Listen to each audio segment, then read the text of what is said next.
we're live one more time. I am your hostess with the mostest, the Dark Goddess, the High Priestess Phoenix, the Lilith reincarnated, here on another one. I'm going to leave out all of the extras, bro. Go get it. It's extra great. It's on every other video.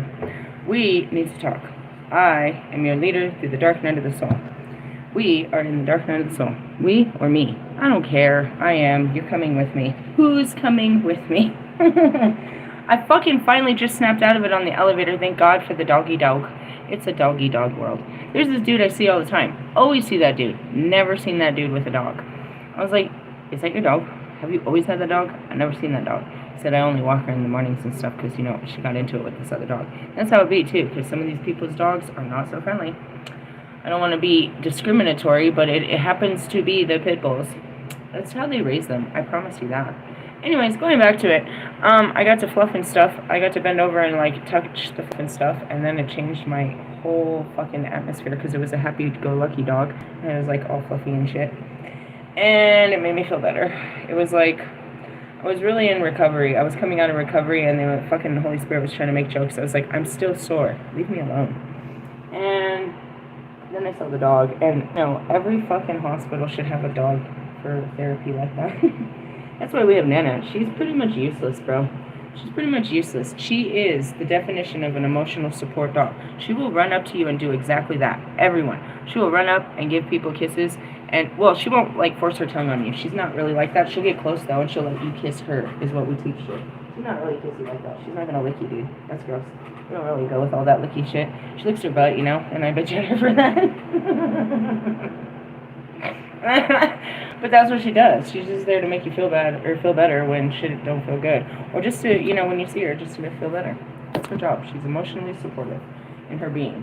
And I pay for her living and make sure she's a priority in our lives because that's what she does for us and we do for her. Right. So that made me feel better. But before that, I was ready to die and I hated God and I'm just going to run away and I hate being alive. Welcome to the dark night of the soul. I was trying to put these up before I got what I needed, so I'm just going to... Give me a second. I have OCD, so I'm having troubles here. I have books, and we're not talking about exorcisms and talking spirits. We're talking about some other stuff. Alright. So, I've taught you in many books... Hey, Carl Jung. He's in all of our books. I've taught you in many books how to take this journey through the Tree of Life, through the 12 Gates of Alchemy. Let's go back to my Bible, how it really happens, and it can happen real fast. I know exactly where I am in the dark night of the soul, based on my teachings, my original teachings. And as I have this in my hand, oh my God, Becky, what's in your hand? What's in the box? I have the 12-day forecast, and I told you I felt like it was coming. Let me see if it's today or when. Really? I felt it yesterday. I feel time move. That's what that means, you know? I feel the change of the seasons. I feel the wheel change. I know where we are based on what's going on around me. And that's what's so stupid. I try to explain that. Multidimensional is understanding that time is lapped on top of time. All realities exist in this reality and they're replaying until it's like a cone, right? It's like a tornado, right? The destruction's right here.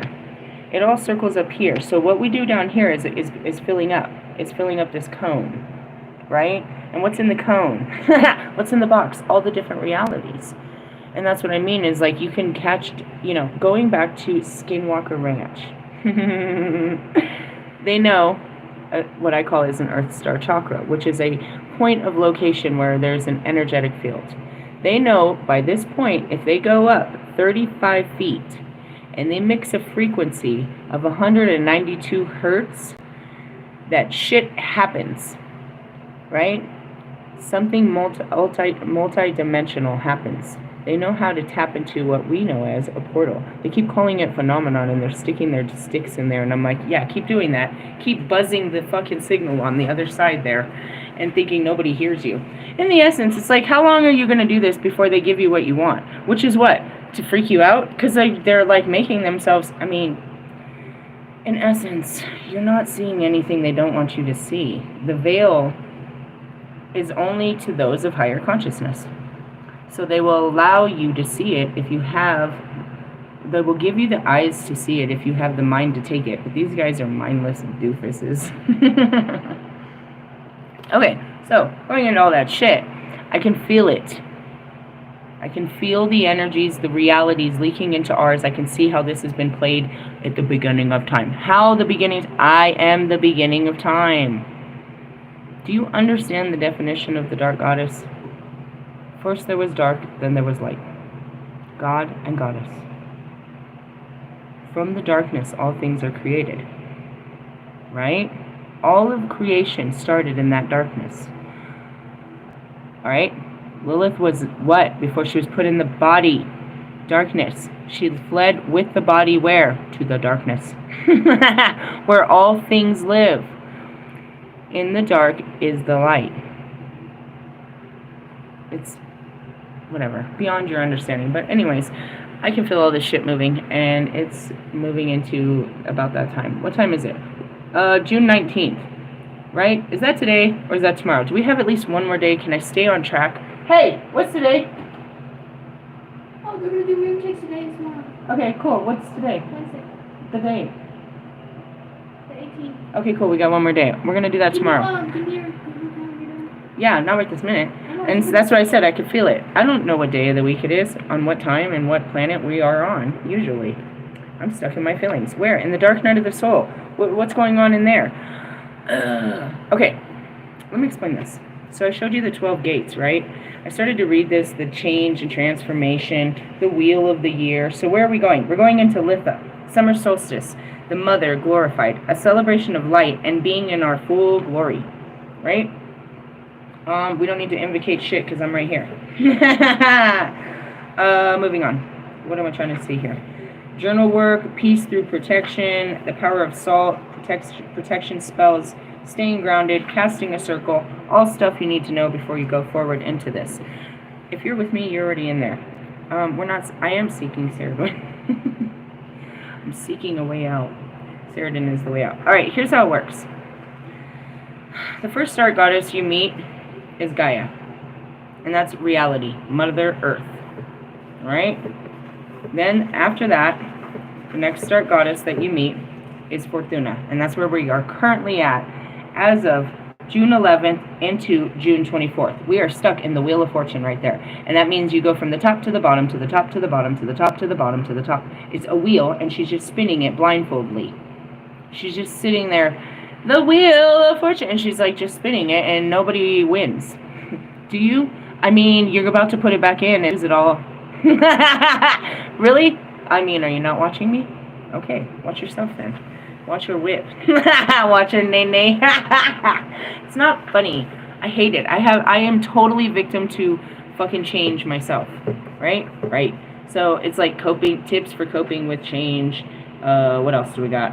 A stick, something like that. Preparing. You can't prepare yourself for this bullshit. Reasons when change happens. And that's what it is. Why is everything's going good and then this happened? What happened? This. What is this? My dream. Or I think. It's like that too. You're like, oh, are you my dream come true? No, you're a fucking nightmare. No, it's not. It's this journey that's the nightmare. God damn it. Alright, so what happens after you get through this? Well, you're still going through this, and that's Baba Yaga, and that's me, and that's fucking Kali. And what is this? This is all about self-sufficiency, honoring your age and generation, right? This is all about letting shit go and starting over and fucking accepting loss and fucking emotional development, rejecting victimhood. Hold on. It's all in this book? Yeah, get the damn book. This shit will change your fucking life. Banishing negativity rituals. You might need to know that.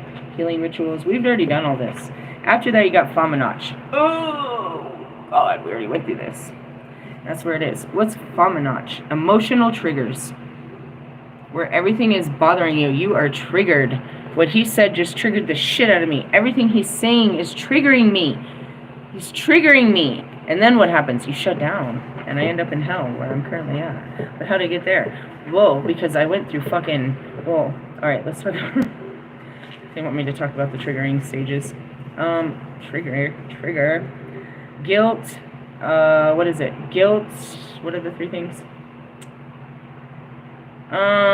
Guilt, shame, and blame. and then regret, and something else. Recognizing emotional triggers, and that's what happened, dude. Revisiting your inner child. Yeah, we're stuck there. I'm stuck at 15-year-old me, and I'm like married to a Mexican and doing weird shit in Mexico. No, not really. I didn't live all that, but it's coming to the surface as I read that. Oh, God, just make it worse. It's not their fault. Do you understand why I hide from the world? If you didn't, you're about to figure it out. The world is triggering. Ugh. It's made to. I tell you this all the time. So do the books, but I show you in real life how fucking triggering it is. Like, boom, boom. Oh my God. Someone please call 911. Tell them I just got. At least they throw in cool songs and effects, right? It's not. It's fucking effects are wild. Like, are you okay? Yeah, it's universal energy that are fucking me up. And what is it? I got filled with so much light. They make you so happy, and then you have to face all your darkness. Is it really that simple? Pretty much. Yep. Try to go towards something that makes you happy and see how fucking unhappy it is on that way. Really? Really, bro? What do you think is in all these fucked up books? What do you think happened with Jesus and all the disciples? They were just trying to find God. This is exactly what I'm doing. This is not a happy-go-lucky journey. Jesus, chosen ones. Chosen to suffer like the fucking Jews. Put me in an ashtray. It's not funny right now. It's not funny. Come on, guys. I mean, it really is. If there wasn't something to laugh at, then what would we laugh at? The pain and suffering of all mankind. See? And then there's that. She's crazy. No, I'm not. The definition of crazy, dude, I say this all the time. When you can access altered states of consciousness and the cosmic mass consciousness and tap into altered realities and speak with deities in an in-time moment, yes, it would appear as crazy, but this is cosmic shit that they've only told in secret diaries in foreign countries. Wild West. I am the Wicked Witch of the West, and you better behave yourself and quit calling a bitch crazy. All right? We could sit down with that guy, and he's going to feel like he's crazy after you sat down with me. I'm going to start asking him about his childhood. And how did you know that? Who told you that? God? You don't talk to, okay, then who told me? If I sat down, do you know how stupid this is? Let's do a fucking, they want to do a fucking polygraph test. Do you talk to God? Yes. And it doesn't move. Are we done now? Are we done now? That thing says that I tell the truth, the whole truth and not the truth. God said so too. Why can't you accept this, you ungodly motherfuckers? Would that suffice you? I'd almost pay for that. I would go and pay for a polygraph test if I thought it was that easy. Is it that easy? I will totally do it. If I could validate myself that quickly and we could just move on from the crazy bullshit and you guys could get off the ooh, and just do the work, then that would be really good. Polygraph. Hey, find out how much it costs for a polygraph. I'll tell them what to ask. All right, visit your inner child, people. Visit your knee-jerking reactions like I'm doing. Your vengeful reactions. And then transformation will become you. Preparing for Fomenach. You can't prepare for this. It just overcomes you. You just become a fucking whole-ass child being all fucking asshole-ish. All right? What comes after that? You're in hell. I told you. What is hell? It's your own self-made hell of pity. Can't you see me? Can't you see me? That's you. Is that me? It could be you. It's us. What? That's really me, though. Not this version. But in essence, what is it? It's your own self-made prison of your mind. Nobody put you there. Your thoughts did. And you hate your life and the world. And you're just going to die. And you can't see your way out. Was I there? Yeah, I told you. And you know what happened when I woke up? I had the biggest cloud of smoke going in my car. It looked like there was a fire. I had burnt so much fucking sage in that car. And I was crying like a maniac in the car. People would probably look at me as I'm crazy. But there's those that could be like, oh, she's doing a ritual. Either way, they see the whole altar in the window and they're still not approaching. I could burn to death in that car and nobody would come and see if I was okay. Meanwhile, every time I get out of the car, there's fucking police there. Yeah? I mean, almost every single time. at least 3 times in the last 3 days, I've seen an ambulance, a fire truck, and a policeman. I mean, you know, prayers and blessings to each of them that I pass their way, and I do. I'm like, I'm wearing my headphones, I'm coming out of a deep, dark night of the soul in the fucking parking lot, and all of a sudden I'm walking past, you know, law enforcement. Hey, can you give me a polygraph? I mean, in essence. Just because I don't operate like you doesn't make me crazy. My operating system is beyond your conscious, and that's what I'm trying to get you. Beyond the level of snail thinking you're doing. So where am I at? Well, I'm already coming out of here. But what happened there? Compassion, death, reincarnation, rule, denial, secrecy, necromancy. It's pretty much acceptance, honor, and patience. I got blasted with too much of myself, and I hated myself so much that I just wanted to get out of myself, but I couldn't get out of what I had already opened up. Which was what? Myself.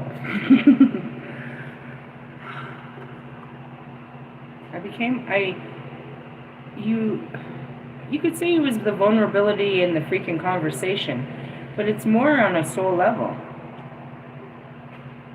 It looks surface, I suppose. You know what I mean? The things that person said to me were just surface level things, but they hit me into the core of my soul being. And it wasn't that drove me crazy. It was the last thing that I wasn't looking at. I told you I was in a trifecta, and behind me was a dick. That's where I got real stuck. What comes after hell?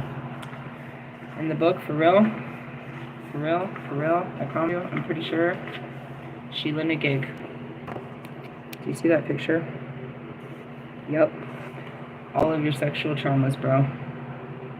This talks about sexuality, protection, birth, feminine power, feminine mysteries, inner critic, silence, the great void, and mysteries.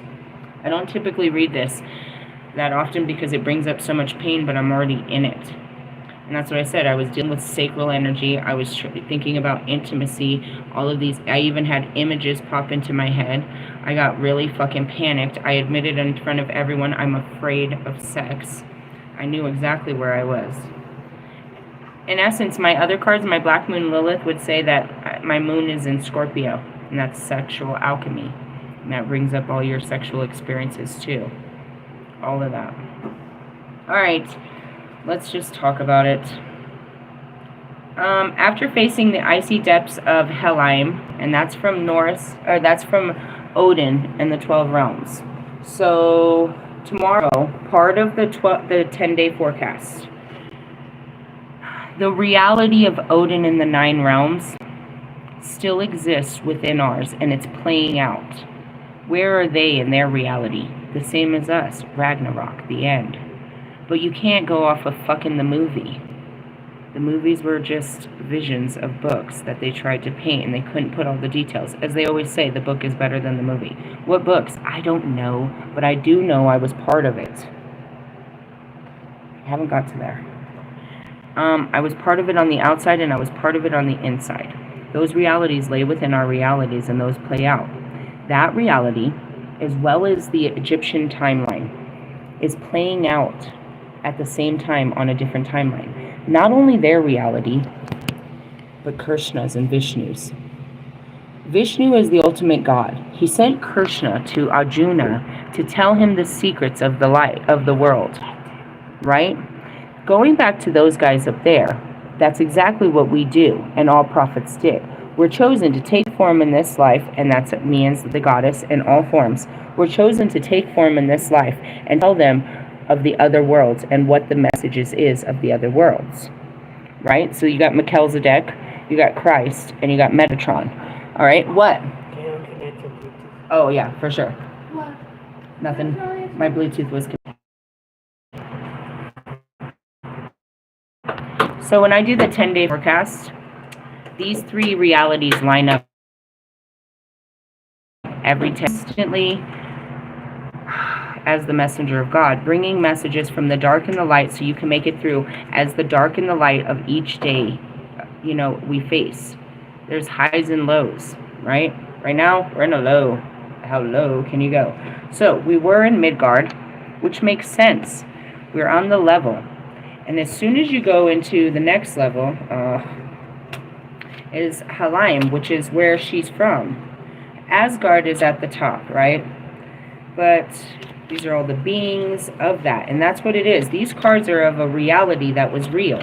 The people that prayed to this are from the Nordic beliefs. They're real people that still pray to real gods because their reality is really playing in ours. You just weren't reality. You weren't with it. As much as you deny that we are in the trials and tribulation days of the Revelation book. I am who I say I am. Shut up, Marshall. Not right now. Not right now, Marshall. Eminem.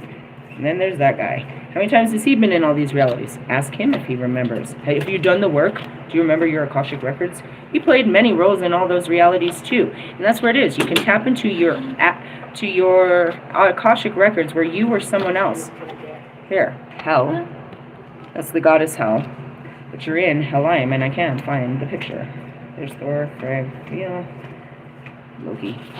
Hold on, I can't find it. Really? Baldur? I didn't find it. That's weird. Hold on, let me try it again.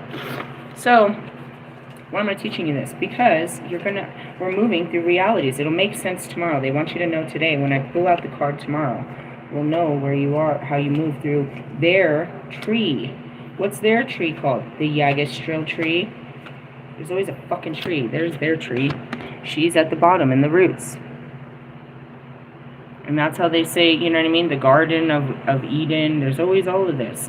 Buddha's tree, the Budai tree, Niflheim. Why can't I have this, God? Jotunheimer. Heimdall. I'm about to give up at this particular point. Bifrost, Asgard. So, I don't know where it is. Am I missing a card? I kind of am just moving too fast, obviously, through time and space. The point is, we've just left Hell, and now we're facing, you start at the bottom, which is your root, right? So we're working our way through it, and right now we're faced with the sacral chakra, and all the shit that's hidden in there. All right, let's talk about it. After facing the icy depths of Helheim, you will begin to explore the darker recesses of the self, where you'll begin to be met by the goddess who will consume you entirely as she pulls you into the torturous depths of your mind. Self-criticism, frustration, and depression will seek you out in the terror of the darkness, where past battles and memories of betrayal repeat over and over and devour your sanity in the dead of night.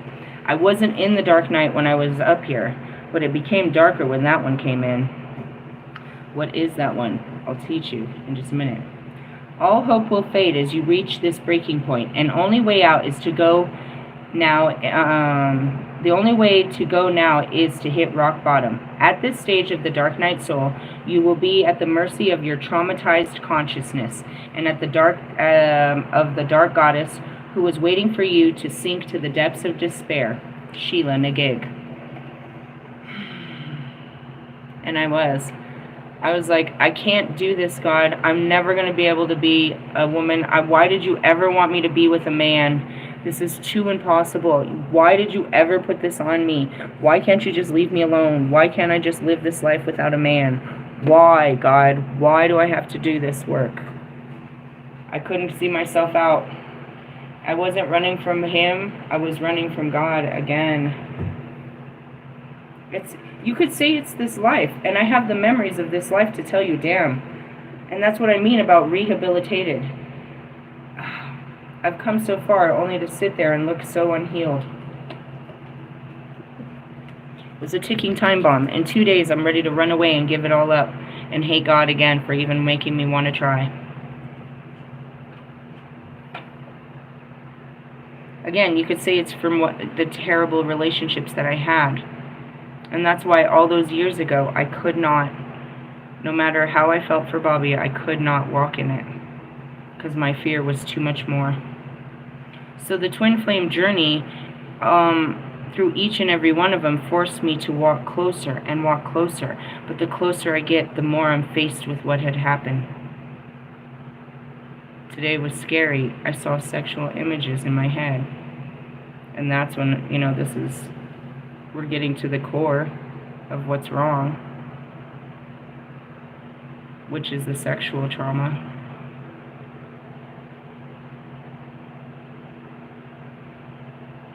I'm right back in it. It's dark again. Damn it, where's that dog? When you seek Sheelanagig, blah blah blah, fucking Sheelanagig, it tells you how awful it's going to be when you get over here with her.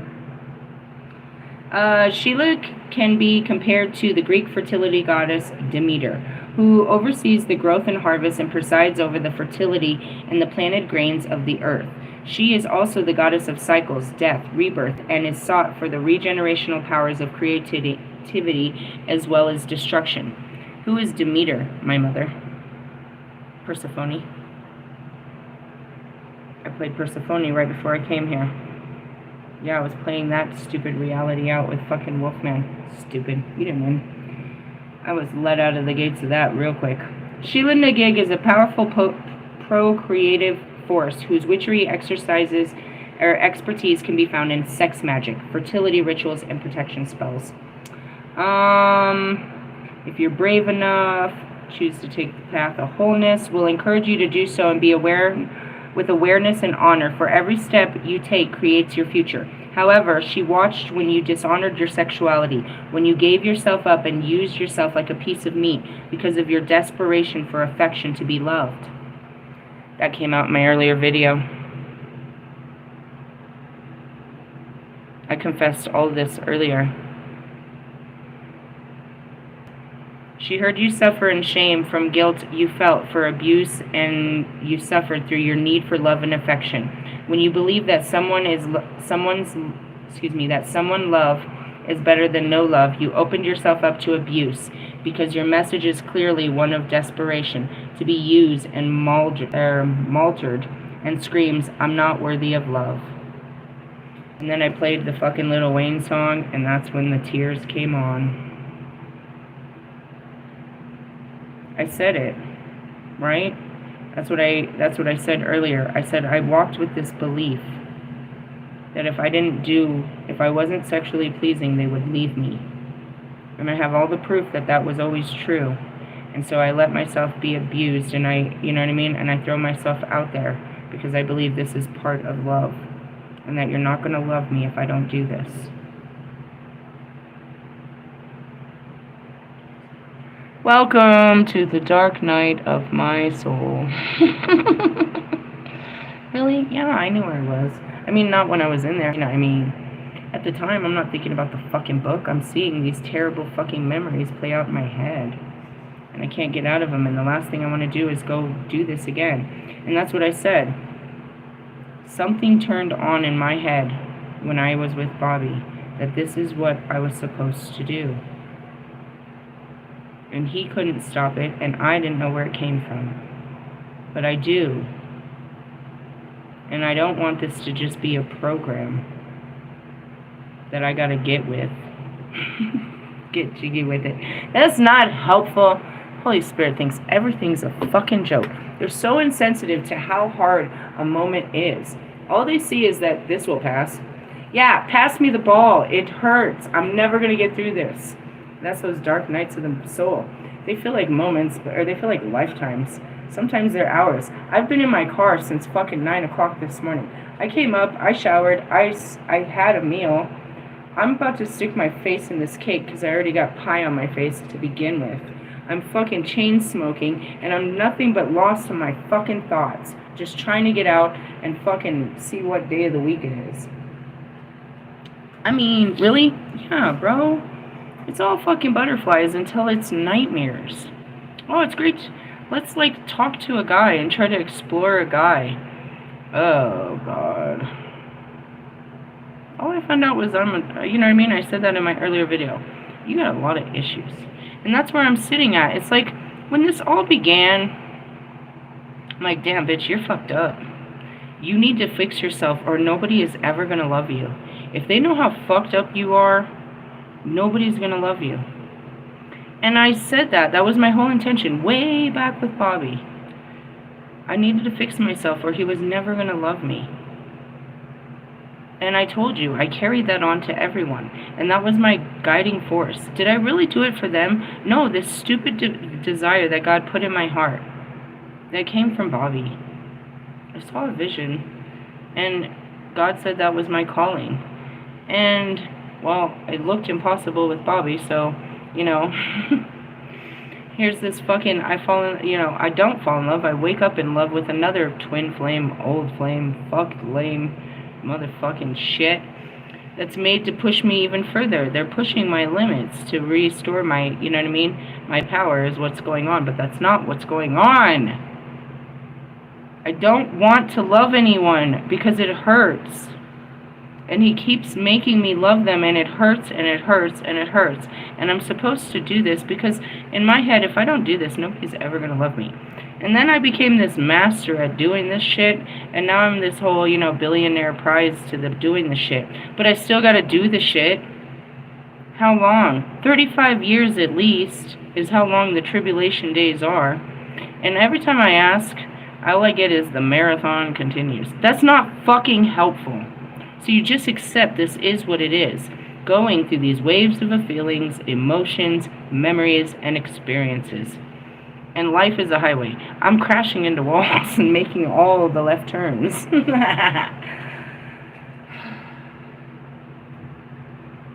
I look back at it though, it's like, what can I take from this so far? I was so hurt and triggered that the world, just being part of it, makes me so triggered. It's like, I understand now why God took me away to heal me, away from everything I knew, because everything I knew was attached to bad things. It was, it was patterns of hurt. So when I come back to the knowing, I'm coming back to the pattern that hurt me. Right? Simple shit like I'm in Yuma, Arizona, and I'm being called to go to San Diego, take the kids to the beach, which is 2 hours away. And I'm terrified because I'm afraid of the memories of my past. I know as soon as I get close enough, I'm going to remember all those years of being there, and I'm scared of it because that was my young years, my inner child. You want me to show you the picture? Don't make me show you the picture. Where's the picture? Make me show me the picture. Ugh, this picture. Picture me rolling. I don't want to show him the picture. Oh, God. What is it? I don't really know where it is right now, to be honest. It's 16-year-old me with my son. It is the child version. You can see it's a child holding a child. And all the fucking shit I went through and shit. And I don't want to fucking go there and face it, but I have to be brave. And I'm ready to, and I'm crying, and I'm scared. And before I get there, just going there, they blast me with all the memories, and they send me back home. And it took me like a week to work through all of those decades. They gave me like, I don't know, about 10 years of just pain. Lots of spread out memories of those years. Enough that I could heal and have some forgiveness and some understanding. And so, going back to the past, it's just terrible, dude. If something is simplistic, you know what I mean? Like seeing someone from my past, you bring up, oh, God. That girl at the hotel, she's like, I know you. Like, oh, no. When people know me, I'm like, oh, no. Here it comes. You're going to tell me something about myself, and I'm going to hate myself. Brace yourself for impact.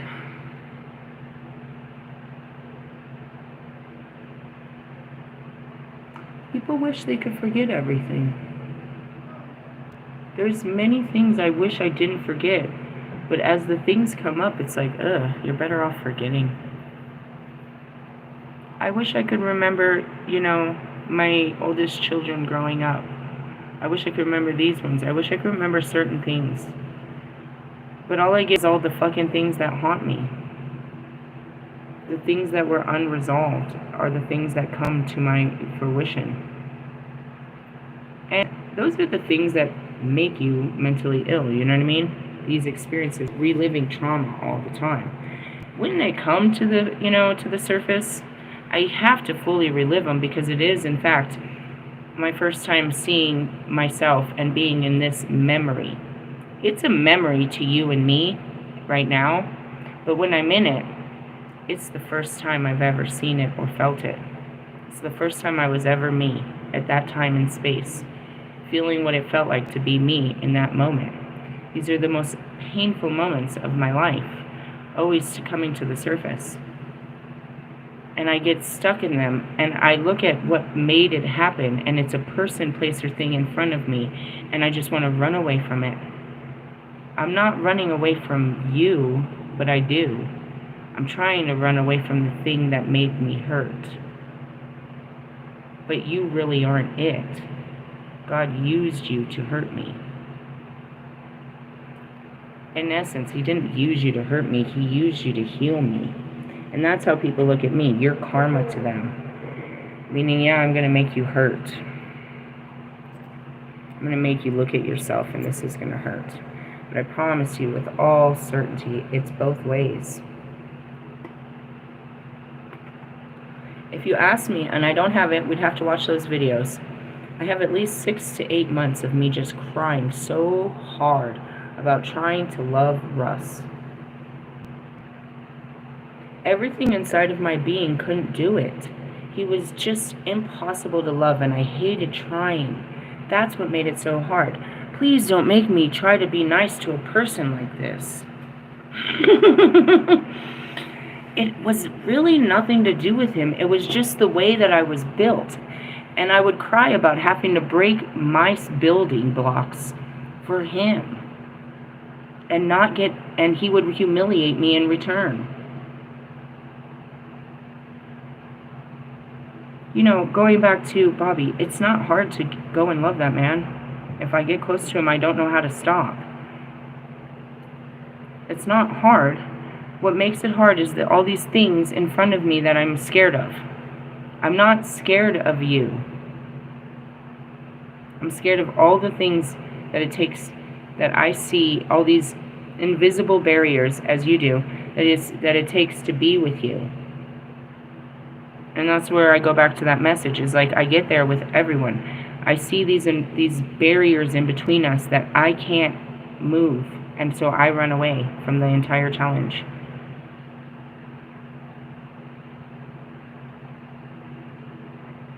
I want to say that I see shadows in front of me, but I don't immediately. I just see blockages, impossibilities, enormous walls. Like, I didn't see anything wrong with loving. I could love the shit out of Marshall until one day I realized that I just saw this Berlin Wall in front of him, and I never saw it before, that it was never possible for me to crawl this wall, that he never wanted anybody to crawl that wall. And I'm just throwing rocks outside of it, hoping he's going to come out and give me a hug. Is how it kind of painted in my brain.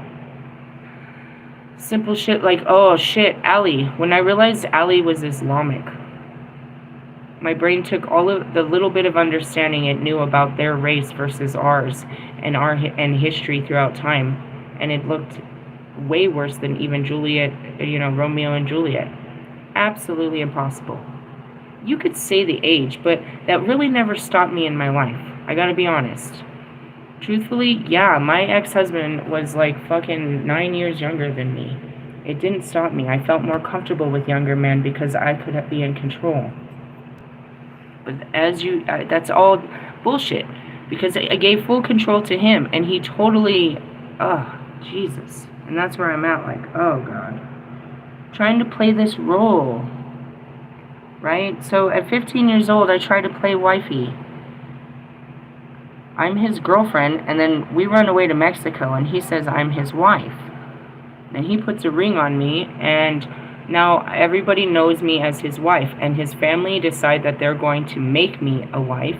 They teach me how to cook, how to clean, how to do this and that, and what a wife does, and which was very useful because my mother was not doing any of that with me.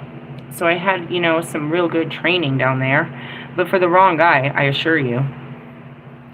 And, he was a drug lord, and he was, he had hoes, and, every fucking tweaker in the world would do anything, and he looked like he had, we had a great thing going on, so they wanted that great thing, and it was competitive at 16 years old. I was competing to play wife. Now you look at this, where the fuck I'm at 42 years old. I'm competing to play wife.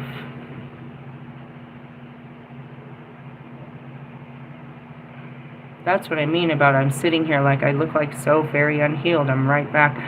But I'm in a level of it that I've never seen before. Even though I'm right back where I started, I'm starting on a whole new level that I've never ever seen before. Came with a dick.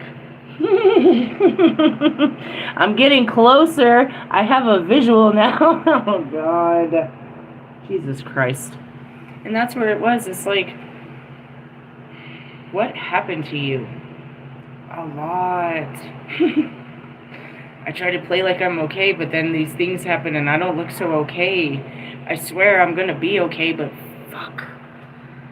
I gotta be honest, I'm kind of mushy. And that's it too. It's like they're like, I never know what's gonna happen with you. I know, huh? Look at me. I'm completely unpredictable. All you said was a couple words, and look at me. I in definition, have gone crazy. I didn't. It just, science can explain it. Medicine does. They just don't talk about it. You triggered the shit out of me, and I'm locked in my childhood traumas right now. And I'm doing everything to stay away from you so I don't take it out on you. But I'm in super fight or flight, and you pointed out I do that, and I don't know what to do now. I can't use my old coping skills. I don't know how to cope. My coping skill is to run away from this, but I just faced that that's a problem first thing in the morning. So I can't do what I always do. And I don't know what to do. And that's where you're completely lost in your own thoughts and feelings. And when you don't know what to do, all you're seeing is what has already been.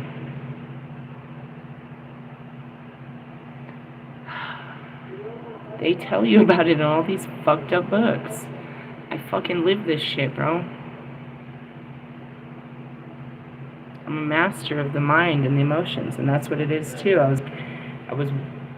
I can tell you how it feels and what they look like, and that's how I can also get, transmissions, because I'm so in tune. That's what they say, in tune. To what? Fucking the universe, unfortunately. But when my feelings come along, this sucks.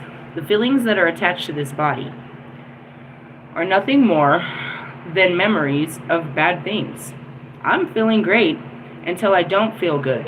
And that not good feeling comes from an old place of something that happened to me. This is how your body works too. You just don't know it. I'm here to teach you it. But by teaching you it, I gotta go through it. So let's go through my sexual trauma, shall we? Alright. Those who have experienced sexual abuse or rape will know what rock bottom feels like, as their safe world crashed around them and left them feeling distraught and powerless. You have to know I was panicked when I saw myself in that position. I panicked. But it wasn't just panic, because I felt it too. It was very visual. I mean, it's very real. The senses are real. I'm really there doing whatever I was doing. It was wet. It's not funny. It's like, describe it. I can't. This is going to sound like the sexiest thing you've ever heard.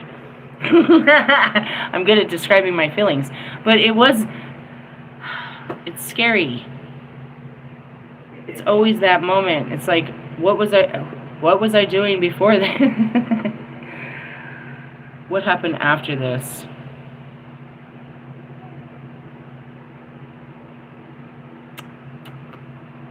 It's all great until it's like, uh-oh, this is terrifying.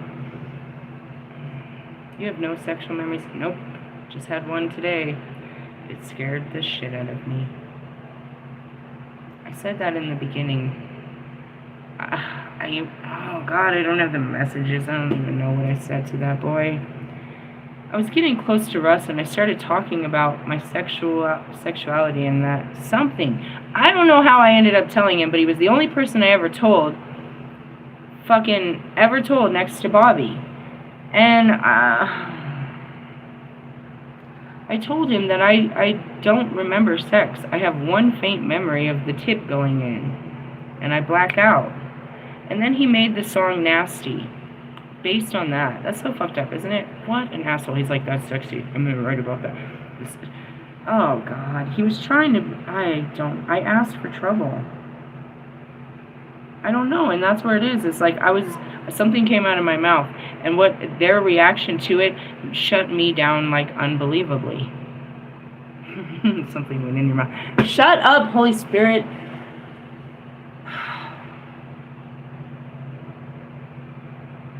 I remember I tried to relive these memories to understand what happened, right? So I invite Bobby over to my house, and I hadn't seen him in years, and I have this faint feeling like this is, like he's mine, and I literally reach out to this guy, dude, and I like grab him and like hug him, and I don't know if I kissed him, but I felt it. And then we're talking, and we're outside, and we're hanging outside on my porch, and I take him into my room, and I literally crawl on top of him. And I'm on top of him as I'm talking to him. I have him pinned down. I see it. And I didn't...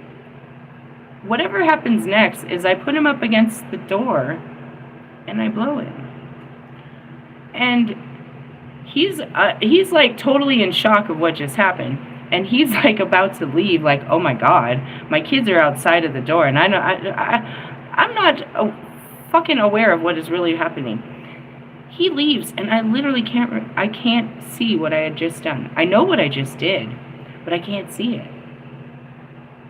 And that's like crazy. And then I'm like,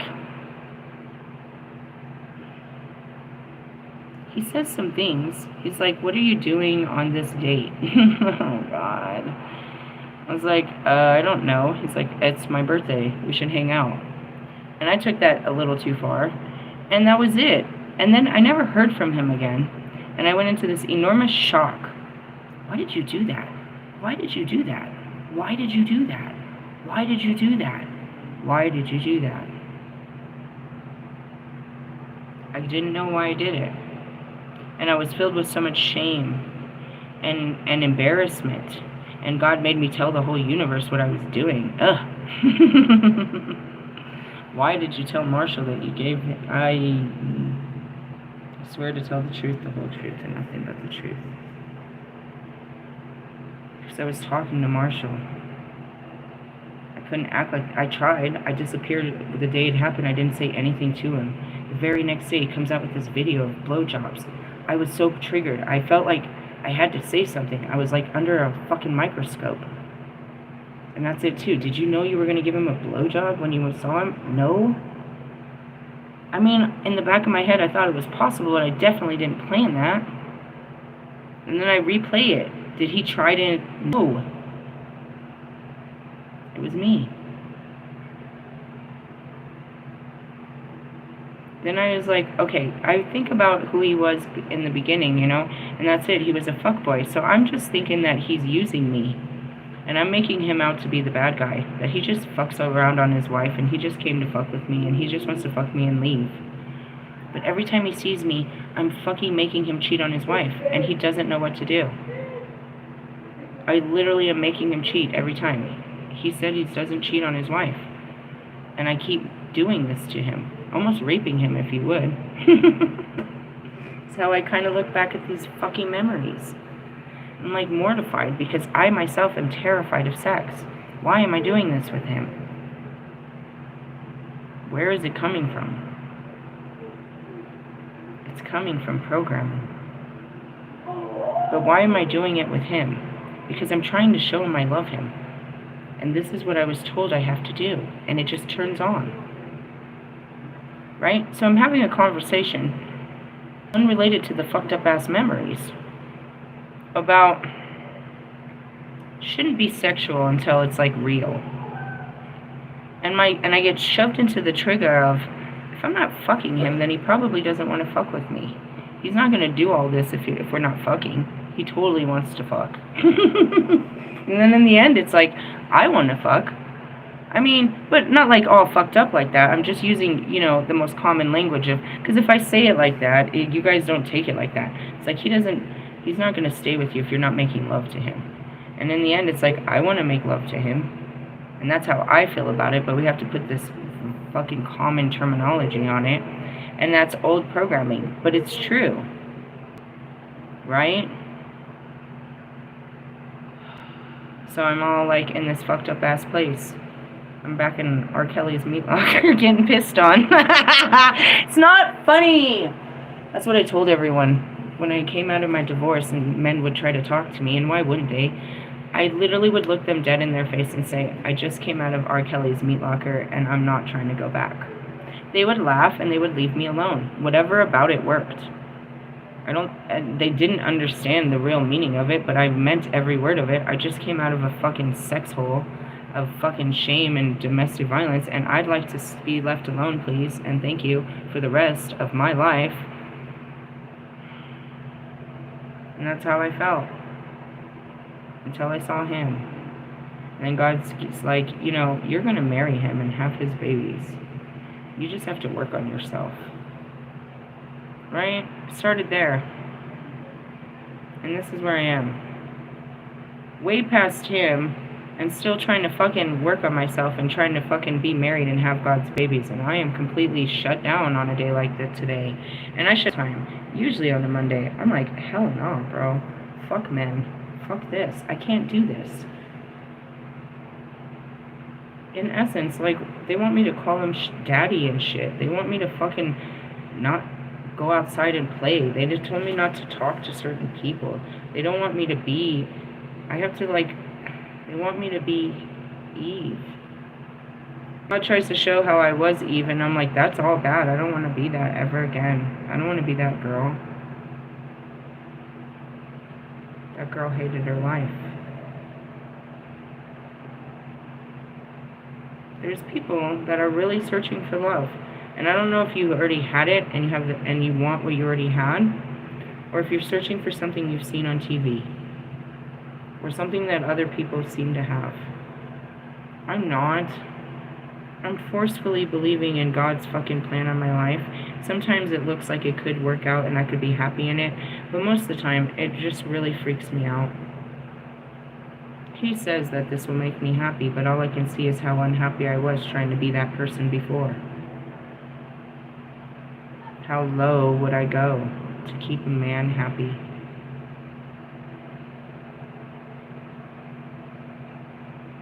I made this fucked up joke the other week. I was like, I don't know why God put your G-spot in your butt. And I was like, that's alright. I don't know where mine is. And that's a fucked up joke on its own. How can you have 4 kids and no memories? Because it was no good. Aim Easy made a joke. You forgot it because it was trash. Fair enough. We'll try to just say it was all trash and move on. And that's where the inner child in me comes out, because I don't have the memories of these experiences. So it's literally like I'm 15-year-old again, trying to have sex for the first time, but with all the terrible experiences of my life standing in my way. Really? All the fears.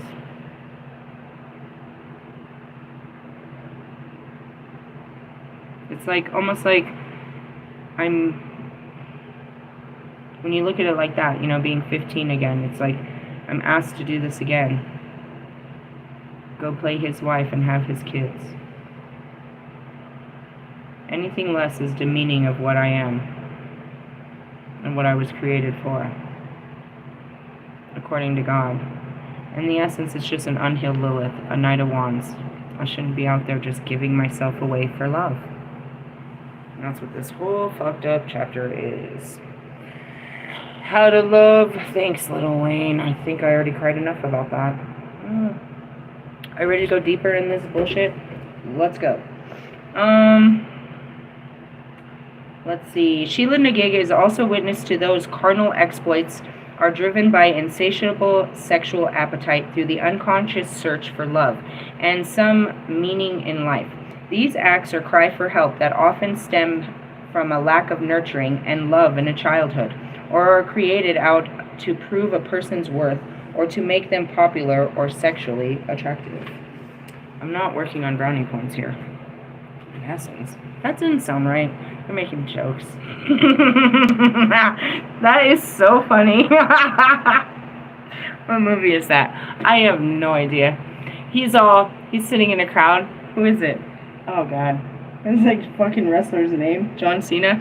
He's all in jail. The spoke is reference to a butthole. Is there any correlation? Brownie points. Never mind. Forget it. The Holy Spirit is just awful. Behaving in this primal fashion is dishonoring of the divinity that resides within us. Abusing that divinity will keep you locked in your deepest despair, where you will remain powerless. When you exist within the silence of self-blame, it is time to make a decision and choose to honor yourself. When you approach Sheelanagig, do so in honor and reverence. She is the guardian of the threshold to sacred places. As you meet her at the entrance in cold, hard silence, she will offer you a choice. If you accept her, and she will protect, and the protection she offers, she will open up the gateway to the universe. She is the gatekeeper to the vast darkness in which creation is birthed, which is the only direction to go if you wish to return to the light. Really? Yeah. Here, let's talk about you as yourself as a stranger. As you witness the change in your life, you understand you will try to desperately cling to who you once were.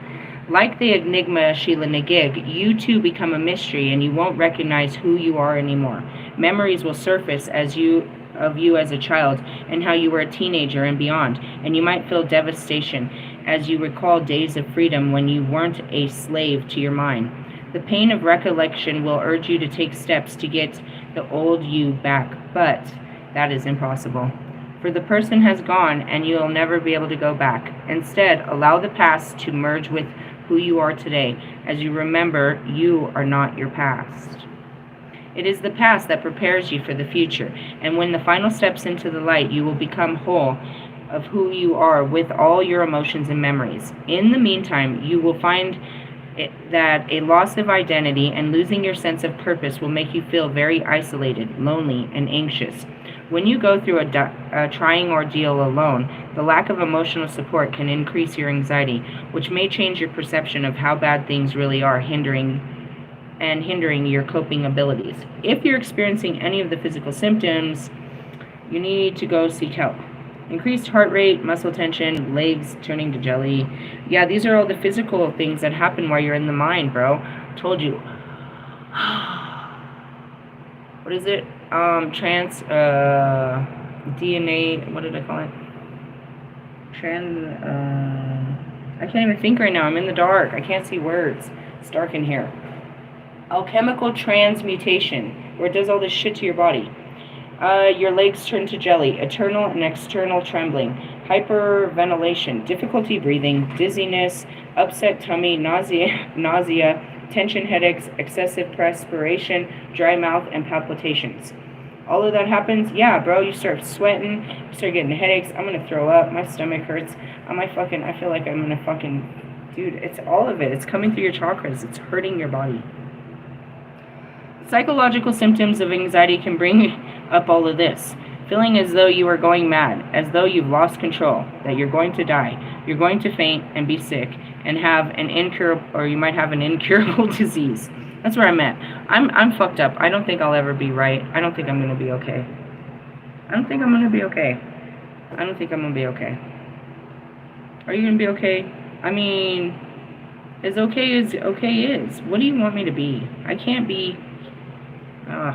That's where you're at. You're like, damn, you're supposed to be so healed. I was not aware that I have so much more healing to go through. Damn it. I've visited this how many times? I mean, every Scorpio season, every time we pull up that card, every time fucking Pluto moves through the sky, every time. I mean, I do this a lot. I have visited this stage so many times. Really? Yeah, it's fucking horrendous. Anyways, you feel as though everybody's looking at you and criticizing you. Feel detached from everything and everyone. You want to run away and hide to escape your situation. You're on the edge of the entire time and alert to all that's around you. Are exhausted from all the above. I'm exhausting, aren't I? My thoughts are, I didn't do this. I was fine. What happened to fucking Tupac's birthday? All I remember, it was Tupac's birthday, and then I was here. It went from a celebration to a fucking death, transformation, and rebirth. Come on, Paul. Where you at, man? This is sad. You don't want to see these memories. Rejection, loss, betrayal, and everything the Dark Night presents can wound you deeply psychologically, leaving you feel ostracized. Neuroscientists have revealed that isolation causes us to experience actual physical pain and is the impediment to good mental health. Impediment, yep. You may begin to question everything that's going on, and in those lonely moments of the mind work overtime to give every thought and perception a sinister flavor. Then you're faced with your inner critic, which is terrible. Here's a list of signs of mental stress that which you might identify. Feeling sad, down, depressed, confused thinking, reduced ability to concentrate, excessive fears and worries, extreme feelings of guilt, extreme mood changes, withdrawal from friends and activity, significant tiredness, low energy, or problems sleeping, detached from reality, paranoia, even hallucinations. Well, that's exactly what I don't need. Inability to cope with daily problems or stress, trouble understanding and relating to situations and people, problems with alcohol and drug use, no. Major changes in eating habits, I can't eat. Changes in your sex drive, yeah, something turned on, and then I got fucked off. Excessive anger, hostility, and violence, I'm not really angry. I'm just sad. Suicidal thoughts, I want to die, but I don't plan it. I think just wanting to die is a suicidal thought. Planning it is, suicidal actions. Are you taking action in that, or are you just thinking about it? How many days of the week do you feel like you want to die? Well, what day of the week is it? And that's why I shared Logic's song. I just want to die. I don't want to face my fucking memories anymore. I can't not face them. I can't die. You're like invincible? Sort of. God's not gonna let me. I couldn't even try. I would look like the dumbest thing in the world.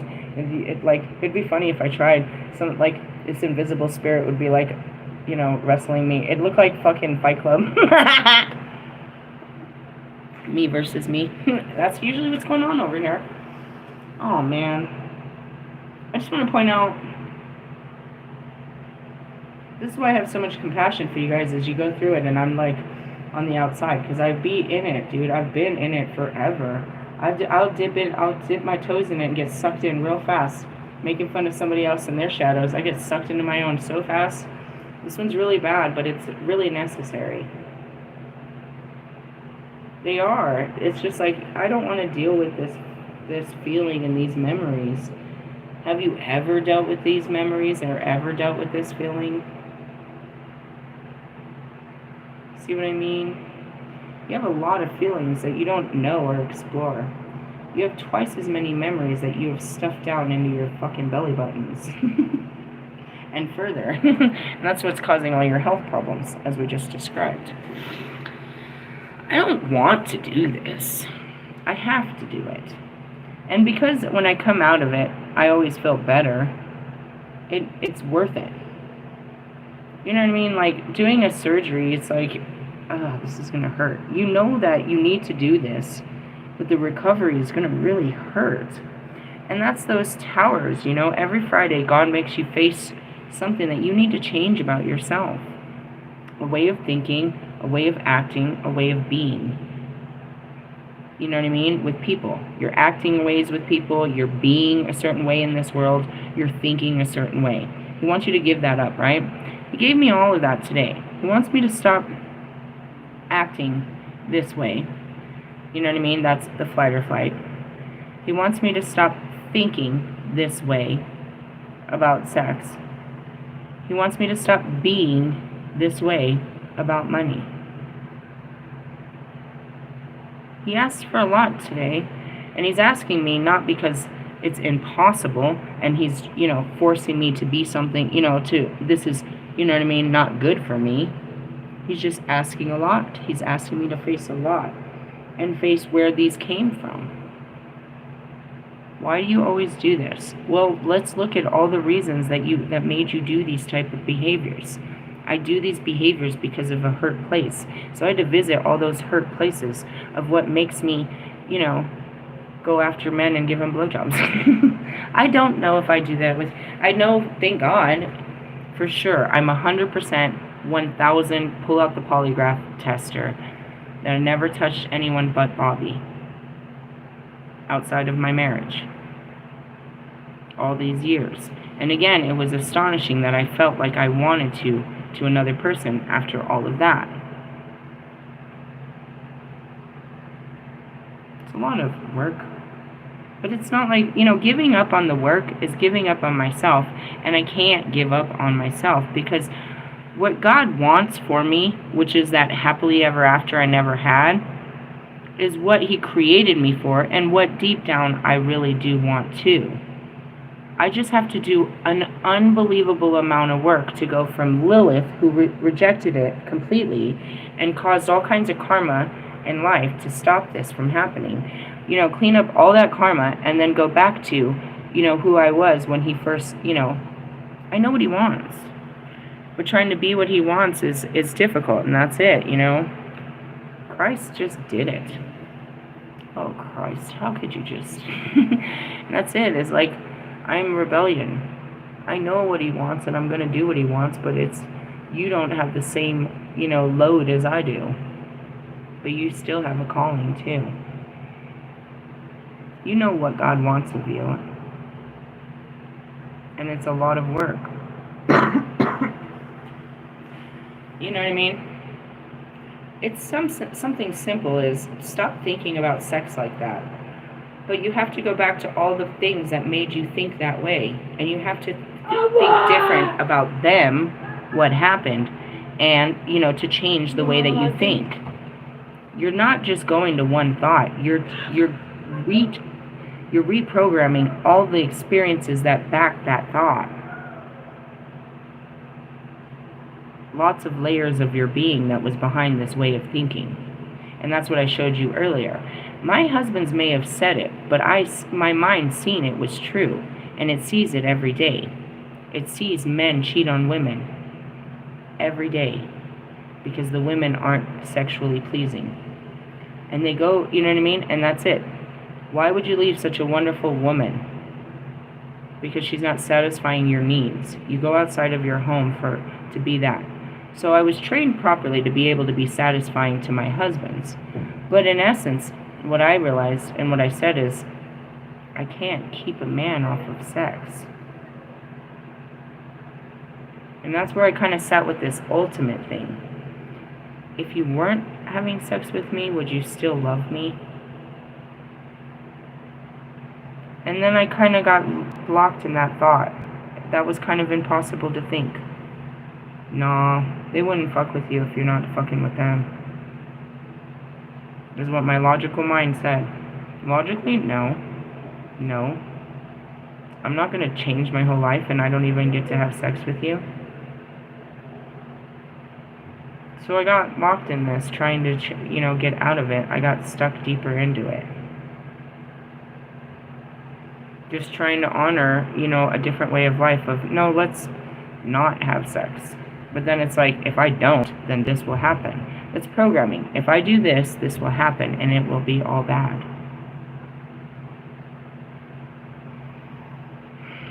Those on the outside are like, damn, dude, you have a distorted way of thinking. Yeah, trauma makes your brain program to, different things. Then you think about what I do when I do get with them. The program is to make them come as fast as possible. That's what I'm programmed. Are you serious? Yep, I know it's in there. Why? Because if I can, then it's minimizes the actual experience. Sex is a trauma. I'm trying to make this stop. So if I'm in control and I make it happen, and that's all they want, right? That's all they want. They just want to come. So if I can make them come fast, then I don't have to continue. Nothing happens. I mean, everybody's happy. If I could just do this. So I learned to just do it. Close my eyes and go.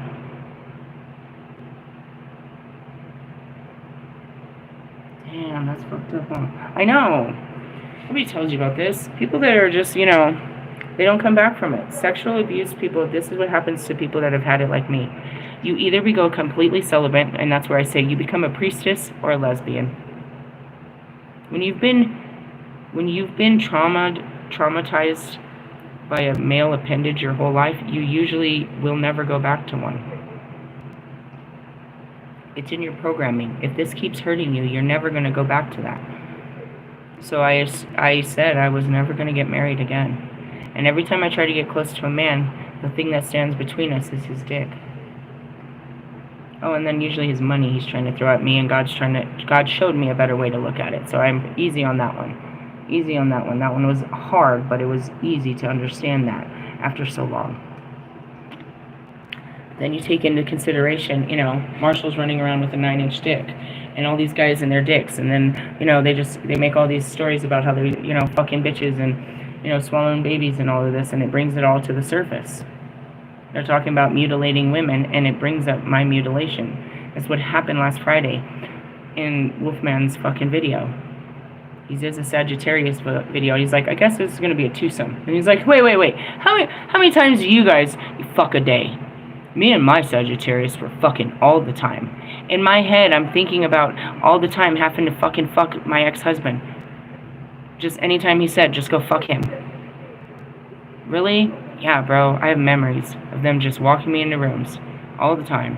And me just want to hurry up and get it over with. I was Friday before I went to work, and I gotta pull the fuck out of all those fucked up memories and fucking count the safe and be a Jessica. Nah, bro, I couldn't hold that shit together. Don't flip out on the tweakers. Don't say nothing about nothing. And this lady says her vagina won't stop bleeding. Oh, God. Trigger! Oh, God. Damn it. Really? Yeah. The world outside is too much for me. I'll be like, no. And that's why I always tell you, I just want to sit outside in the forest and just be alone and stare at nothing, not feel anything, not see anything, not be needed, not exist, just be free to just be part of the air. Anything, bro. You see it, all my videos. I go outside and I come back with this unbelievable story of how I see the world. What was interesting about the last 24 hours is because somebody told me how the world saw me. And it changed my life. You know what I mean? And I have to walk in this new understanding of, how the world sees me. And it's a choice. You know what I mean? I got goodness out of it. I got an opportunity to change based on the information that you gave me. And I know that you're not the only person that sees me that way, and that's not a great way to be. I can change the way that I appear to be based on these poor behaviors. But going back to these poor behaviors and when they came from put me in a really dark place. It started out with a simple conversation that put me in a very dark place. Where does this come from? Oh, God. I wish I never asked that question. Let's continue. We're about to finish up. Let's see. Mental stress, breakdowns of the nervous system. Yeah, when you get in there, it's some bullshit. Depression. Let's see.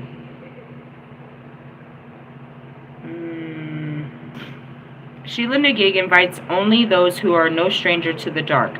In the void in which she offers nothing but cold comfort, is waiting to shield and protect you from the outside harm. Within the confines of darkness, she silently regards your every treacherous thought and observes each relived bad memory until you can think no longer. And that's it. You shut down. And that's where I said, I shut down. I'm done. I can't even think anymore. As you drift into emptiness of her deep void and relief of the silence, and that's it. By that time, my headphones, there was no music playing. I just looked up and the car was filled with fucking smoke, and I had been crying. Just crying. I don't know what's happening outside me. I can only see my memories. I'm in them. And that's where it's like, you kind of blink and you're like, that's it, dude. The lights are on. I'm not fully here. I could be in a memory. I could be in a whole nother reality. I could be anywhere. Or I could be right in your face real quick. All up in that ass. That was really funny. What the fuck did you just say? As you drift into emptiness. Anyways, it's funny, but it's not. Allow you to let go of all that consumes your very poor, weary mind. But be warned, refusal to accept her invitation to retreat may keep you in immutable darkness as she turns you into stone. You may subconsciously have called her in on a soul level if you wished to see the bigger picture. I asked that the other day. Why is he here? To seek enlightenment for a baby. That's where it started. As like, you can't. Did I say it? I really did. What did I say? If you give me dick, I'm gonna give you a baby. So maybe not do that until, we're married. I literally said that. And that's the truth. That's what God made me for. If you put your dick in me, I'm gonna get pregnant. That's what he made me for. That's what all this work is for. He wants me to get to the point where I will make a baby. And it's like, whoa. What do you gotta do? And have the best time of your life? What's it taking me? Everything? And then he's going to ruin my body with the baby. Damn it, God. What are you asking me for? Anyways, for respect, to protect your family. You may have unwittingly called this bitch ass in when she heard you have suicidal thoughts, were unable to conceive, cried out through the darkness and depression, allowed yourself to be sexually used. Damn it. I wasn't. I may have thought about it. Like, you better put the fucking... That's what happened. You're like, don't you be pulling out the fucking lingerie and getting all fucking kinky and shit, bitch. You need to chill. You're at a bad program right now. You need to change the tune of your fucking... I'm hearing some fucking baby making music. I was like, I'm looking at my baby making suits. That's literally what I said. Really? I said, yeah, these are my baby making suits. Dude, I'm going to put that on and we're going to make a baby. I'm not wearing that until that time comes. Is where this all came. And then the fear of, no, but if you don't fuck them, then you're not getting any of this. Wait a minute, where'd that come from? Oh, God. Help me, Jesus. Really? Yep.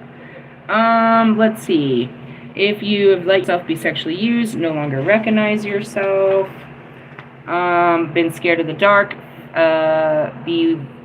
being void of all feelings, listening to your inner critic, suffering the depths of depression, being consumed by torturous thoughts and bad memories, feeling anxious and frustrated, seeing yourself in a critical light, losing all self-worth and belief in yourself, wish for the past to return, being promiscuous.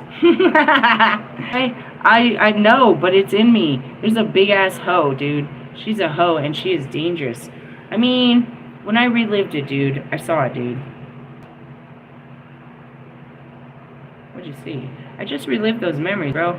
Like, very dominatrix. I know this is turning you on, Wolfman. Stop. Turn off.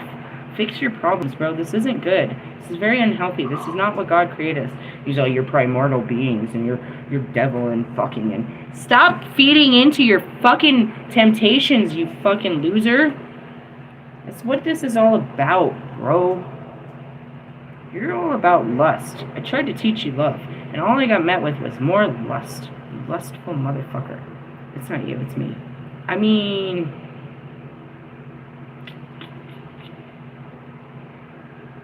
I'm not going to be making love if I'm just in there fucking their brains out like this. Nobody's making love to me if I'm doing this. And there's no babies coming out. These are not going to be loving babies if I'm doing shit.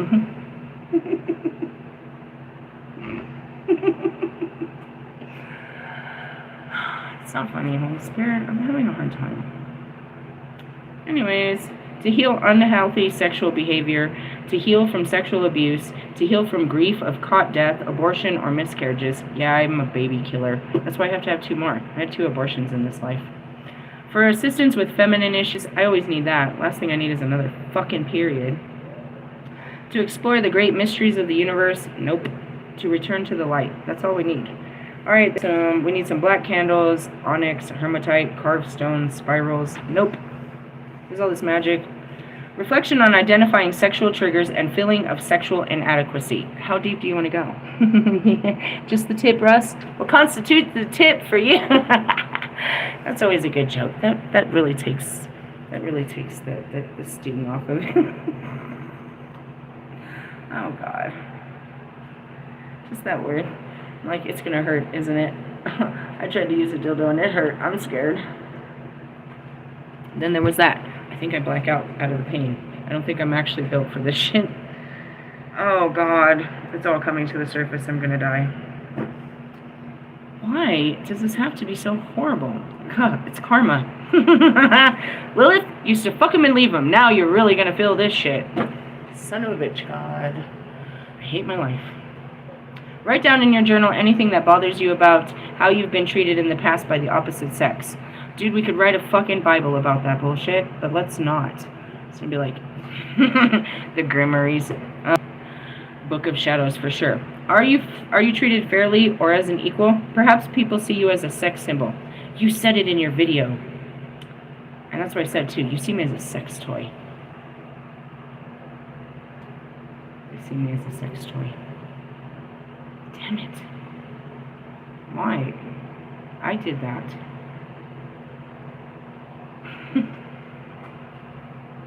Man. Well, hey, Mr. Mirror, Mirror on the wall over there, I see you the same way, as a sex toy. I've been calling you this, too. You see what happens? You project on others, and you have to wear the projection. Damn it. Was I always like you and just didn't see it? Probably. That's what twin flames do. He is just you and another person. Ah, we're filthy bitches, aren't we? I don't have the body count, but I have the fucking tendency. And then I was attracted to you on such a sexual level. I was gonna fuck the shit out of you. I'm sure you were gonna do the same. This is not good. I am so unhealed. Everybody else is like, I want some. This isn't funny. Nobody wants unhealed sex. He does. He totally preys off of the unhealed sex. You're driving me crazy. I hope you fix your problem. I'm still gonna fix mine. And then I'll still fuck... No, just kidding. I knew you were going to bring all this up. You know what? Just go away. You're not helping. Ugh. Perhaps people see you as a sex symbol. How does that make you feel? Do you feel popular and attractive or cheap and used? I try to hide it. I'm not trying to be seen as that. It's the shit that comes out of my mouth. And my actual physical appearance only makes it sexier. A sexy chick that talks dirty? I want some. Stop! Leave me alone. Alright, no, just kidding. That's old programming. You said you were going to give Nate a blowjob. I mean, I was just trying to be friendly. That's not I know. Fuck. You told Allie to fuck you. I don't think he had it in him. I was just challenging him to something he couldn't do. I would have fucked the shit out of him. Oh, this is so unhealthy, all the way around. I know. Fuck. I'm such a Knight of Wands. God, what made me this way? And here comes the memories. No, please don't.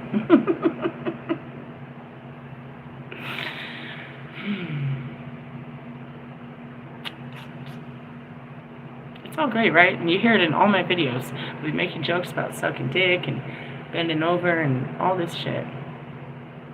Where does that come from? A hurt place, apparently. Did it hurt? I don't know. I might like it. Stop trying to control everything. Just kidding. Let's keep moving on. Do you feel that you can change the situation? Yes. Have you been called an unsavory name by a jealous ex-partner or been unfairly accused of being a whore when they didn't get what they wanted from you? Maybe. Do you think I'm a whore?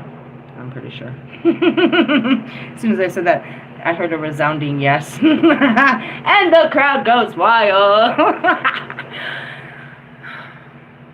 Apparently, I'm a priestess until I become this whole whore. I only know myself to whore around with this one guy, though. Does that work? No, he's married. Oh, I'm a whore. Fuck! Oh, man. That sucks to be me.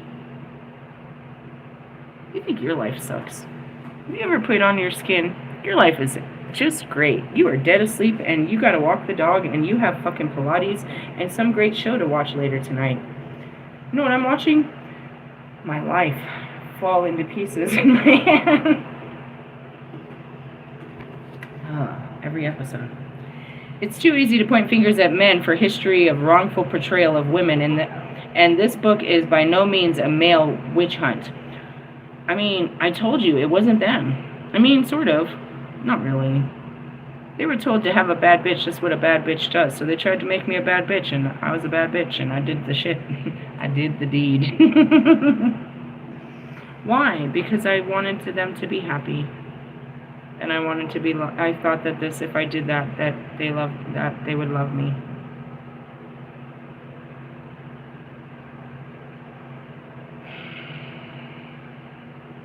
I was young, and it started with my first one, and that's it. It's like you learn from your first relationship, and you just take those and you develop those or change them, but ultimately it goes back to some of those first relationships. I only had a couple. Really. I was married. I was only married. I never been nobody's girlfriend. Never? Nope. I don't know what it takes to be a girlfriend.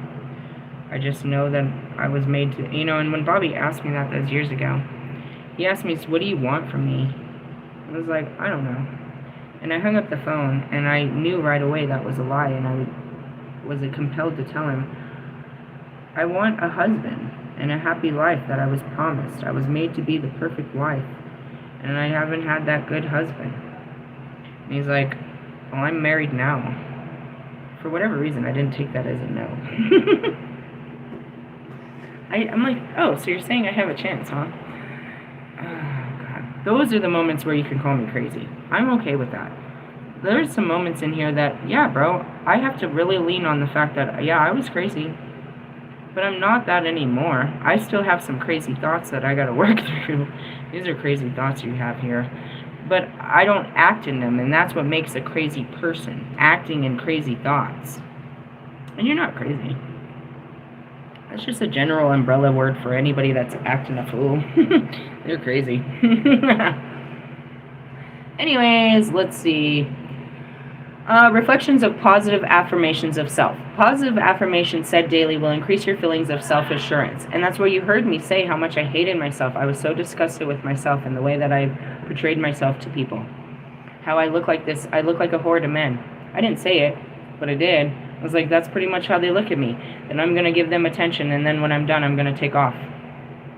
And with the actions that I do with Bobby, I'm pretty sure they thought I was a whore. It's like, you're just over there giving blowjobs out, and I make all these jokes about it, and so I come off as a total whore. Very misleading, huh? It's in me. I have poor tendencies. I can't deny it. They're programming to be all that I can be in the bedroom. Do I like any of it? I don't know. I get to experience it all for the first time myself, but plenty of people have used and abused and rode this body. I had a great time with it. I haven't. It's just a terrible time riding in this damn bike. Don't touch my buttons. I'm gonna cry, and that's gonna make me angry. Everything bothers me. I'm sweating. I hate to sweat. I don't like this experience. I am a soul having a human experience. You guys are humans trying to reach a soul experience. We're working on it. Alright, anyways. This is stupid. Do you believe... Alright, what is it? Write down in your journal all the good qualities, including everything you love or once loved about yourself. Do you still believe those aspects about yourself? If not, why? What happened for you not to believe? And what steps can you take to believe in yourself again? Write down a list of everything you would like to reclaim. Then make up positive statements about yourself, such as, I'm worthy of being loved. I deserve happiness. I'm fully confident, and I'm strong and courageous. Don't be shy. You can believe in anything, or you can believe in anything at all. You can believe in anything at all. The more often you declare your positive statements and believe in them, the more confident you will become. And that's it. It was self-defeating talk. It's like, I'm never going to get better. Just facing it makes you better, bro. Most of it is just facing it and talking about it. A lot of it isn't. You can't really change the past. Facing it makes you change what your future actions. for the most of your ability until you might react in it and then have to, you know, backstep and fix all that. But, yeah, it's not unforeseen. It was just absurd that it happened so fast, that I'm shoved so fast into it. But it's like, you know, on the road to intimacy, these things stand in my way. And when they get in my way, I run away. Or I push you away. Just trying to get these things out of my way. I don't think it's you, it's the things that are in my way, that I can't get out of my way, that I'm running away from. And the things are nothing more than the past. I see these things playing out in my future, but they're not. They could be if I don't stop it. And that's it. It's like, if you don't get a hold of this, you're going to go super freak. Which is not a bad thing. But in essence, it's like, I want to have control over what I'm doing. I want to be present and aware and not just be doing shit because this is what my mind does. And when it comes to a lot of my we're on a lot of autopilot. And that's me. My whole life I walked on an autopilot system where it just took over. And I just breezed through life, did whatever my mind said. There was no hesitation. That's kind of crazy if you ask me. So, you know, these moments where my mind takes over and it goes into, you could say trauma response, you could say auto drive, you could say, you know, self-protective mechanisms, you could say triggers and all this. When it goes into overdrive and it tries to do things, I want to stop it and have the ability to do something different. And it just does. And so, you know, it's not just one area of my life. Like, I watched it when I got this job, how my mind just knew how to take in all this information, what to write down, what to remember. It is very useful. This motherfucker's powerful as fuck. It had to be able to manage all this pain and suffering and keep pushing me through, where this kind of shit breaks a normal human mind all the time. And in essence, you know, it has its ability to take in so much information and process it how it chooses to see fit. And then, you know, come up with these calculated actions to support, you know, the information it's given. So in this moment, it's like it jumped to extremes, but in the extremes is a lot of memory. So it's like, you know, I could see us working. I could see this. So let's talk about the things that, you know, we need to talk about. Let's talk about sex and how that looks. Let's talk about, what about babies? What about, you know, let's talk about the things that are important to me. But in doing that, just talking about the things that, you know, of the future that I want, I met with all of the things of the past that I fear, is what exactly happened. You know, and that's where you're trying to go forward in your future, and your past is stopping you. You're like, you know, you're going somewhere, and then you have this memory of, oh, there was this one time, so I don't want to go to that neighborhood. You're really on your way to somewhere great, but now all of a sudden, something that happened here is stopping you from going through this neighborhood. And there's nothing wrong with the neighborhood. You're just stuck in a memory that you're taking out on your current reality. You see how that works? And so in that moment, it's like, I'm hopeless. I'm like, I'm never going to be able to get through this. I'm facing all the same fears, and you know, I'm right back there, you know what I mean, in that moment. I didn't do anything. I just realized of what I had been doing. And I don't want to do that anymore. But it's like, what if I can't control this? And that's where it is. It's like, you know, you look back at it, it's like, I've never been able to control this before. I've never been able to, you know, it's like, you look at, if I do this, this will happen. That's how the brain sees it. A plus B equals C. You do this, and this is what will happen. It's always, that's the logical, analytical mind. It's putting 1 plus 2 equals 3. It's putting together the variables of a potential outcome. And you walk in that outcome, which is your outcome that you've predicted in your head, based on your knowledge of what you're dealing with. But most of the time you leave out a bunch of variables and everything else. But that's what the brain is trying to do. It's trying to calculate what's happening and what's the next way to, proceed. And when it's faced with all that, and that's where it is, it's like the brain turns off, and now I don't see how I could possibly, I don't even know what to say to you after all this. I just fell out of this conversation with you and into the deepest part of my fucking history, and I can't even find my way back to our conversation and where this all started. And then I'm like, I just want to give up. How can you have a relationship with a person that just does shit like this, that literally just blacks out and goes into the deepest parts of their brain in the middle of a conversation like that? And that's where I'm looking at it. It's like, dude, I am so unhealed that I can be in the middle of a conversation like that and go so far off the deep end. And that's where I have to have love. It's like, it's not my fault, bro. There's some deep shit in there that is coming up. I really wish I didn't act like this while we were just having a conversation. I really wish this didn't happen. I have no control over what your words will make me feel.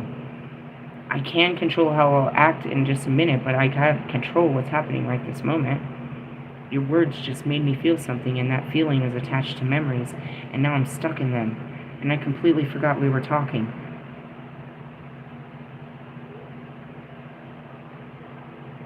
Kind of. I'm like a super special case, bro. And then you put, okay, there's that. There's me that I got to deal with, the layer of being of me.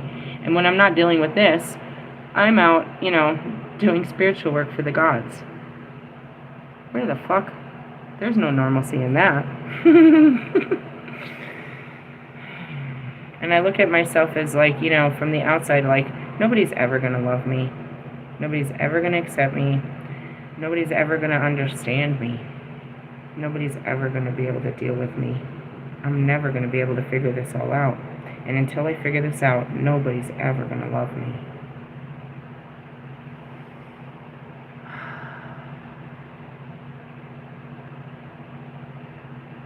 It's the feeling I started this whole journey with. I have a broken mind and a broken life. And I'm like, nobody's ever going to love me like this. I've got to fix this. I'm 3 years in and I'm right there, and that's what I'm at. I feel so unhealed. All the work I did do doesn't matter right now. I'm still right back where I started, in the same juvenile feelings, facing the same traumas and experiences. Just trying to reprogram the same, behaviors. They're showing me, it's like, you've made progress in so many areas. It's like I can't catch everything. I can't perfect everything through every field. That's what they're showing me. They're showing me a baseball camp. How you move from, you know what I mean? First they want to see how you throw, then they want to see how you catch, then they want to see how you run. Then, they take all of this into consideration. And they're like, well, you're not so sharp here, but you're real sharp here, and so we're going to work on this area to sharpen that tool. And that's kind of it. It's like I'm not a full mess, but this one's real messy. And that's because I don't give, I wanted to say I don't give it all my time. It's like, no, we face this a lot. But this is a foundation. The sexual trauma is a foundation of what made me fucked up. And it dates back to, my mom not protecting me and people, literally raping me as a child. And then you got her putting me out there as, a form of payment for crack. After escaping that, my first husband at 15, drug lord, I'm living up to porn stars. I have to do what they're doing, on the screen. I have to be that girl on the screen. Literally, he's watching porn, and I've got to be that girl. This is very unhealthy. It goes back from such a juvenile place, and they're not, people that have experienced sexual trauma they're not right in the head to begin with, and their sexual behaviors are definitely not right. But most cases, like these severe cases, they don't ever come back with the intention of, you know, trying again. And that's where the strength is, the willpower is I can, God says, I can do this. I can experience sex in a good way without all of this if I just deal with all this. And then I heard sex sells. Yeah, lovely. Sex workers. Anyways, sorry. Welcome. This was a dark one. I'm like, damn, well, tomorrow's Thursday. Hopefully it'll be better than today. Or we're just going to zoom straight past Jupiter, straight into Venus in our heart, and see what other pains are lying within there.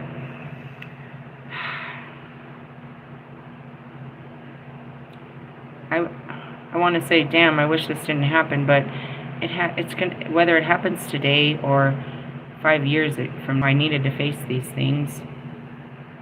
And you don't want to face your healing, bro. You're like, this is not a good time for this. I was doing just fine. Life was good before this happened. Nah, bro. Surgery never comes on a good day. It's never a good day for a disaster. You don't plan disasters.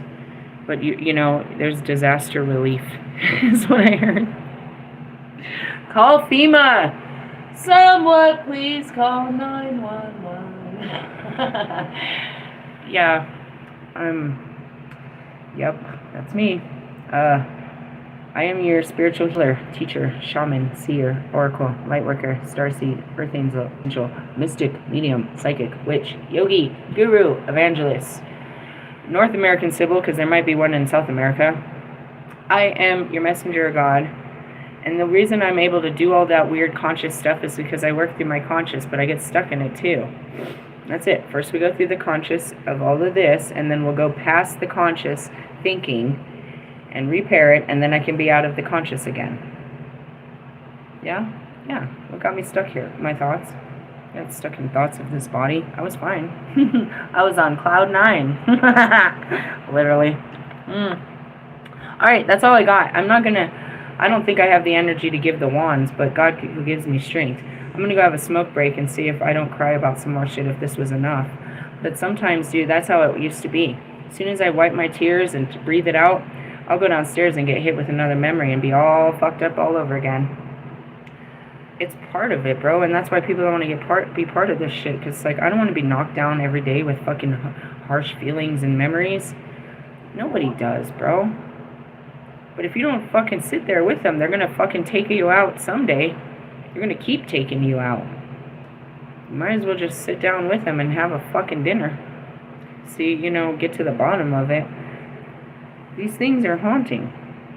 And they're going to keep haunting me or you until you face them. It's ugly, bro. They call it your shadow, bro. A part of you that you deny. That's crying for attention.